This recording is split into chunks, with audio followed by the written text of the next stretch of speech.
Breast cancer surgery breast cancer treatment का एक important aspect होता है। आज हम ब्रेस्ट कैंसर के रिलेटेड साइड इफेक्ट्स या कॉम्प्लिकेशन के बारे में डिस्कस करेंगे। पर्पस ये नहीं है कि आप इस चीज़ से अलार्म हो या डरो, इसलिए बताया जाएगा ताकि आप मेंटली प्रिपेयर हो।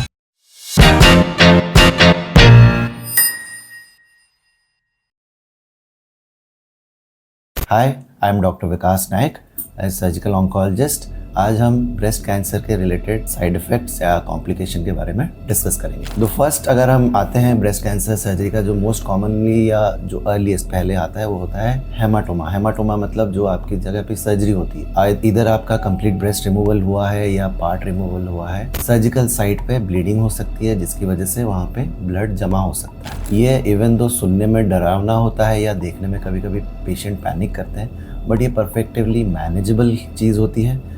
और मोस्ट ऑफ द टाइम इसके लिए हमें कंजर्वेटिव माने कि जस्ट ऑब्जर्व करके या फिर माइनर सा प्रोसीजर से हम इसको एड्रेस कर पाते हैं। लेकिन इसमें कोई भी खतरे वाली बात नहीं होती, ना कि कोई स्ट्रेस या रिस्क वाली चीज़ होती है लाइफ को। नेक्स्ट मोस्ट कॉमन जो होता है ब्रेस्ट कैंसर सर्जरी में, जिसको बोलते हैं सीरोमा। सीरोमा मतलब जैसे ब्रेस्ट में अंदर जहाँ पे टाँके लगे होते हैं, घाव होता है, उसके नीचे पानी जैसा जमा हो जाना।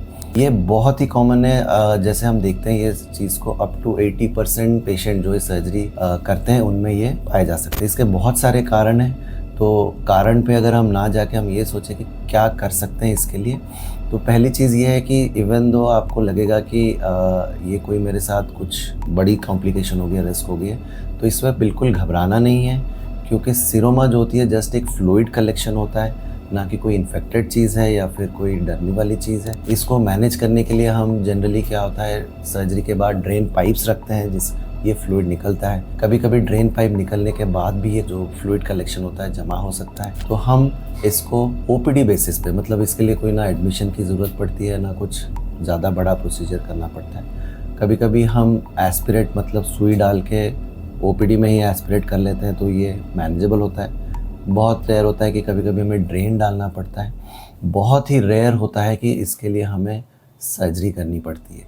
कभी कभी अराउंड 5% पेशेंट्स अनफॉर्चुनेटली ऐसे होते हैं जिनका ये सीरोमा लंबे टाइम तक रहता है, बट ग्रेजुअली ये भी मैनेज होके कम हो जाता है, बंद हो जाता है। तो इसको कोई डरने वाली बात नहीं है, ना कि कोई घबराने वाली बात है। तीसरी जो कॉमन चीज़ हो सकती है, जैसे ब्रेस्ट का हम करते हैं, आपका वो इधर कंप्लीट रिमूवल होता है, जो उसकी स्किन होती है, कभी कभी उसमें चेंजेस आ जाते हैं, जैसे पर्पल कलर के चेंज होते हैं या धीरे धीरे वो डार्क हो जाता है, जिसको हम बोलते हैं स्किन फ्लैप नेक्रोसिस। ये किस लिए होता है?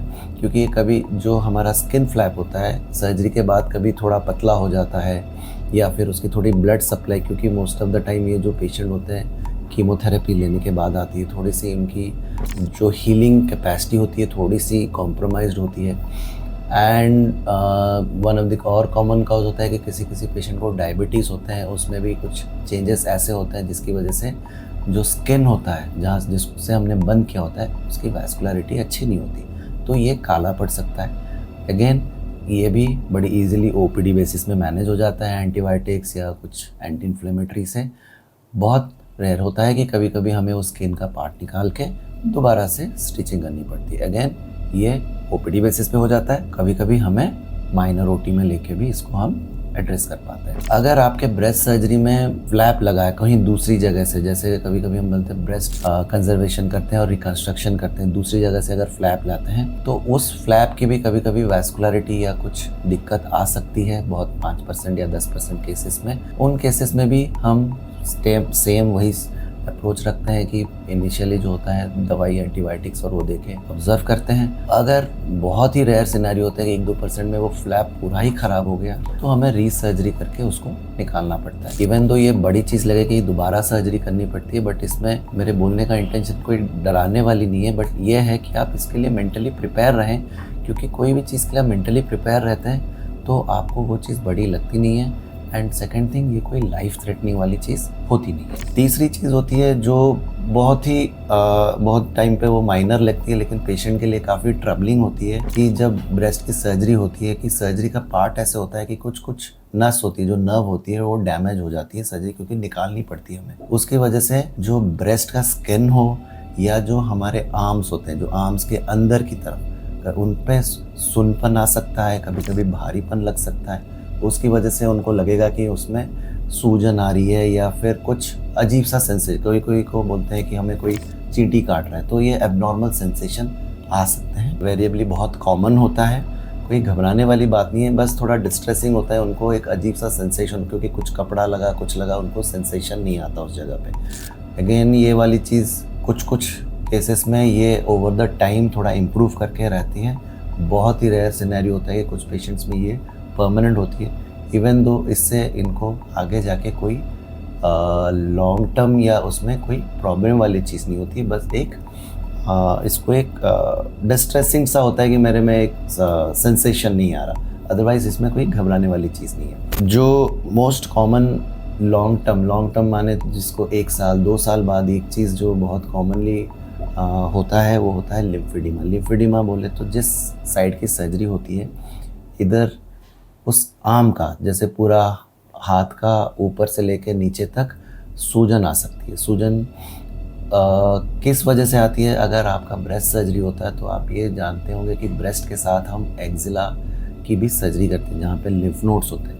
जब भी हम ये लिम्फ नोड्स वगैरह निकालते हैं तो इनवेरिएबली पार्ट होता है जो हमारी लिम्फ नोड का फंक्शन क्या होता है, लिम्फेटिक का फंक्शन ही होता है, जो एक्सेसिव फ्लूइड होता है उसको हम बॉडी से वापस लेके दोबारा से सर्कुलेशन, ब्लड सर्कुलेशन में डालते हैं। तो जब ये हम सर्जरी करते हैं वो साइकिल टूट जाता है और वो फ्लूइड हमारा ब्लड सर्कुलेशन में जा नहीं पाता। तो उसकी वजह से क्या होता है ना, ओवर द टाइम वो चीज़ स्वेलिंग या इडिमा के आकार में मिलता है। जैसे कभी कभी आप लोग नोटिस करेंगे कि उस हाथ में अगर कोई रिंग पहना है या कोई बैंगल्स या कोई ज्वेलरी पहनी हुई है तो उसमें आप देखोगे एक मार्क सा बन जाता है, क्योंकि वो सूजन हो जाती है। ये फिर अगेन एक सब में नहीं होता है, इसका अराउंड 10% केसेस से लेके 40% डिपेंडिंग किस तरह की आपकी सर्जरी हुई है।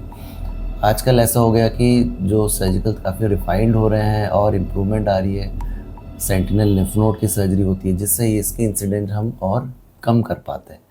अगर ये आपका लिम्फेडिमा होता भी है तो इसके बहुत सारे एक्सरसाइजेस हैं जो हम, इसका एक अलग वीडियो भी है, आप उसमें देख सकते हैं कि क्या कर सकते हैं वो लिम्फेडिमा एक्सरसाइजेस है जिसको कम कर सकते हैं। अगर आता है तो कभी कभी सूजन अपने आप क्या प्रिकॉशन ले सकते हैं, कैसे हाथ रखना है, और कुछ स्पेशल टाइप के बैंडेजिंग्स होते हैं या फिर उसमें एक स्टॉकिंग्स आते हैं जो हम पहन के इसको हम इसके इंसिडेंट्स कम कर सकते हैं और इसको फर्दर प्रिवेंशन बढ़ने से रोक सकते हैं। और एक चीज़ होती है, कभी कभी हमें अगर लगता है कि इतनी लिम्फ नोड जब निकालते, जितना ज़्यादा निकालेंगे इसके इंसिडेंट्स बनने के ज़्यादा चांस होते हैं, तो ड्यूरिंग द सर्जरी ही या कभी कभी बाद में भी सर्जरी करके हम उस नसों को जोड़ सकते हैं, जिससे ये लिम्फेडिमा की इंसिडेंट्स कम हो सकते हैं, जिसको हम लिम्फा सर्जरी भी बोलते हैं, जिससे लिम्फेडिमा का इंसिडेंट्स कम हो सकता है। ऐसा जिसको मैं रिस्क या कॉम्प्लिकेशन नहीं बोलूँगा, लेकिन बहुत पेशेंट्स जो फीमेल पेशेंट्स आते हैं आके बोलेंगे कि हमारा सर्जरी तो हो गया, ब्रेस्ट जब निकाल देते हैं वो एक खाली सा जगह बन जाता है, तो जो आर्मपिट होती है, एक्स्ट्रा फैट होती है, वो एक फोल्ड जैसा बन जाता है। उनको बोलते हैं डॉक्टर साहब ये कुछ चुभ रहा है, कोई गांठ तो नहीं है।